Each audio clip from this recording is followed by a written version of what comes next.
If you've spent any time at all working with large language models, you run into their most frustrating limitation pretty quickly. Oh, yeah. They're these brilliant static geniuses. We train them on, a huge amount of text. But once that training's done, they're basically frozen. They're monuments of knowledge, but they're stuck in time. Exactly. You can feed them new info, maybe a news event from yesterday, and they can process it in context, sure. But they don't learn it. They don't persistently update their core understanding. Their brains are, for all intents and purposes, locked down. So our mission in this deep dive is to unpack a framework that tries to break that lock. Yeah. We are looking at the paper, Self-Adapting Language Models, or SEAL. And the goal here is, well, it's pretty radical. It's about teaching the LLM how to restructure its own learning process. Basically teaching it how to be a better student. The core idea is that the model generates its own fine-tuning data and update directives. Right, what the researchers call self-edits. And these are designed to create a lasting, persistent adaptation in the model's weights. And that shift is, it's critically relevant. Usually, models just consume data as is. This framework suggests a big move toward meta-learning. Meta-learning. Yeah, the model isn't just learning the content.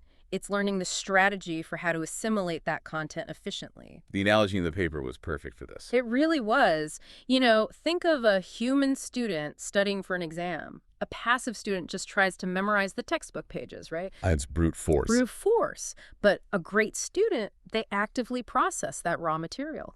They restructure it, rewrite it into bespoke notes. Maybe it's a flow chart, maybe a list of atomic facts. Whatever works for their brain. Exactly. SEAL teaches the LLM how to write those bespoke study notes for itself, optimizing the information for deep integration into its weights. Okay, so let's unpack this technical engine. The whole thing hinges on this self-edit. It's an instruction written in natural language by the LLM itself. Specifying the data and often the optimization settings for a weight update. And the process uses these two nested loops. The first one is the inner loop. That's the adaptation part, right? That's right. So the self-edit, the model study guide, is used for supervised fine-tuning, or SFT. This results in a model with updated weights. And they use LoRa for this, low-rank adapters. They do, yeah, because it has to be efficient. You need lightweight, focused adjustments, especially for these small updates, not retraining the whole thing every time. Okay, so the inner loop changes the model's weights. But how does the model know if its study guide was any good? How does it avoid just writing terrible notes for itself? That's the really clever bit. That is the job of the outer loop. And this is where the reinforcement learning comes in. Exactly. This loop trains the model on how to generate good self-edits. So the model generates a candidate self-edit. The inner loop applies it, creates an updated model. And then that updated model gets evaluated on the final downstream task. Its performance, its quiz score becomes the reward signal. So if the edit led to a great score, the system reinforces the policy that created that good edit. Precisely. The model is grading its own study guide based on the exam results. Wait a minute. So you're telling me the model has to fine-tune and then evaluate itself every single time it generates a potential study guide? That sounds incredibly slow. You've hit on the big challenge. It is. And standard RL methods like PPO can be really unstable here because that reward is constantly shifting. What did they do? They adopted a simpler approach called RESTEM. It's basically rejection sampling with SFT. Instead of complex gradients, it just says, if a self-edit produces a positive reward, If the study guide worked. we simply use that high reward edit and the past data to fine-tune the generation policy itself. Right. We just reject the bad ones. It solves a lot of the stability issues. What's so fascinating is that it's using its own existing ability generating text to control the whole adaptation pipeline. There's nothing bolted on. It's pure meta-learning. The outer loop is all about learning the optimal adaptation strategy. Here's where it gets really interesting. Yeah. Let's look at the first domain they tested. Knowledge incorporation. This test is brutal. It is. Give the model a passage with new facts, let it update itself, and then see if it can recall those facts without the passage in context. No cheat sheet, just pure recall. So in this test, the self-edit is basically generating implications from the text, turning a dense paragraph into simple, structured fact. Right, and they ran this on the Quen 2.57b model. The base model, before any adaptation, was accurate only, 32.7% of the time? And just fine-tuning on the raw text itself did almost nothing. It barely moved to 33.5%. Which tells you the model struggles to just integrate raw, unstructured text. Okay, but now we get into synthetic data. If they use data generated by the base Quinn model, accuracy jumps up to 39.7%. Pretty good. And if they use data generated by a much bigger model, GPT 4.1, it gets even better, 46.3%. That's the benchmark to beat. And the punchline is SEAL. After that RL training, after it learned to write better study guides for itself, SEAL achieved 47.0% accuracy. Yes, 47.0%. And that is the key takeaway. The data generated by the smaller, self-adapting Quinn model Outperformed the synthetic data created by the much larger, more powerful GPT 4.1. The quality of the training data from the model's own self-reflection was better than what the massive frontier model could produce. I really want to dig into the qualitative difference there because that jump from 46.3 to 47 explains everything. What was SEAL doing differently? It was restructuring the information to be atomically precise. Just so easy for the fine-tuning loop to ingest. There's a great example in the paper about Amazon conservation. Right. An early, unoptimized self-edit might just produce some vague text. But after RL training, the self-edit for that same passage became this highly structured, bulleted list of facts. So it pulls out the key detail. Exactly. For instance, it would pull out the specific atomic fact that the Trio tribe in southern Suriname uses handheld GPS devices and Google Earth to map their ancestral lands. By breaking it down like that, the model integrates the knowledge far more deeply. It literally learned how to summarize for retention. And what's wild is how fast it learned. The paper says just 2 iterations of that outer RL loop were enough for SEAL to overtake GPT 4.1's data. It learned the optimal editing style very, very quickly. Okay, let's pivot to the second application, which I think shows a totally different side of this. Few-shot learning on abstract reasoning tasks. The ARC benchmark.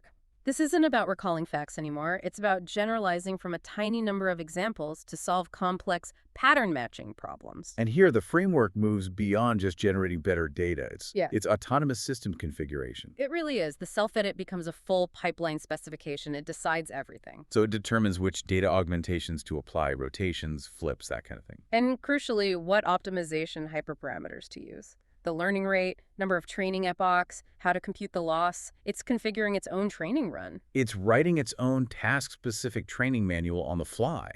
I mean, that's a huge level of autonomous decision-making. And the results show it. They used a Llama 3.21b model for this. And if they just tried standard in-context learning, just showing the examples in the prompt, the success rate was 0%.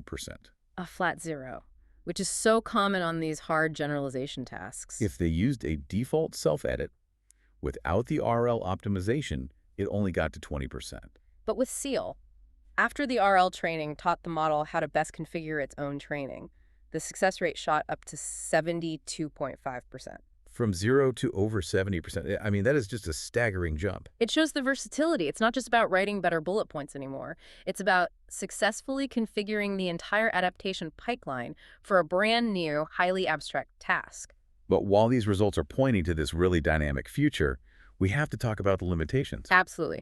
The major one right now is computational cost. That outer loop, the RL part, is incredibly expensive. Because of the test-time training, the TTT. Right. To compute the reward for just one candidate self-edit, you have to use that edit, fine-tune the entire model, and then evaluate that new model. And that takes, what, 30 to 45 seconds?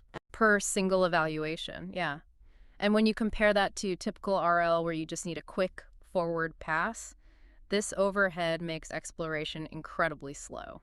That really puts the speed of those first 2 RL iterations into perspective. The cost is a fundamental challenge. It is. The researchers knew this, so they did explore a workaround using a proxy reward. Something easier to measure. Exactly, like the length or diversity of the generated edit. The trade-off is pretty stark. Using the proxy, they got to 45.6% accuracy in about 5 minutes. Which is still a great result for 5 minutes. It is. But the full expensive reward loop got that maximum 47.0%. But it took around 6 hours. So there's this steep trade-off between speed and peak performance. And the other limitation is catastrophic forgetting. Yes. What happens when you feed it a continuous stream of new information? You update it on passage A, then passage B, then C. Does it forget passage A? It starts to, yeah. The performance on earlier tasks gradually declines. It doesn't completely collapse, which is encouraging, but the degradation is definitely there. It's a huge area for future work. Which brings us to the bigger picture and why this really matters beyond just a cool research paper. The data wall. The impending data wall. The researchers cite that projection that frontier LLMs will exhaust all the high-quality public text on the internet by, what, 2028? That's the projection. And once we hit that wall, just scaling up with more old data won't work anymore. Progress has to come from a model's ability to generate its own high-utility training signal. And SEAL is a path for that. Self-scaling, greater data efficiency. The model learns to create its own fresh, fine-tuning data. Instead of just relying on a dwindling supply of human text. And let's connect this to intelligent agents. An AI agent operating for months, years. It has to learn from its interactions. It has to acquire and retain knowledge. And SEAL provides a mechanism for that. After the agent does something complex, it synthesizes a self-edit, a lesson learned, and triggers a lasting weight update. It can genuinely develop and evolve over time. So in summary, SEAL really transforms LLMs from those static knowledge banks we talked about at the start into active meta-learners. Yeah, they learn to evaluate, restructure, and integrate new information so much more effectively than the old methods. Leading to these performance leaps we just haven't seen before. So what does this all mean for you? Yeah. Well, the key nugget to take away here is that the next major leap in AI performance might not come from bigger data sets.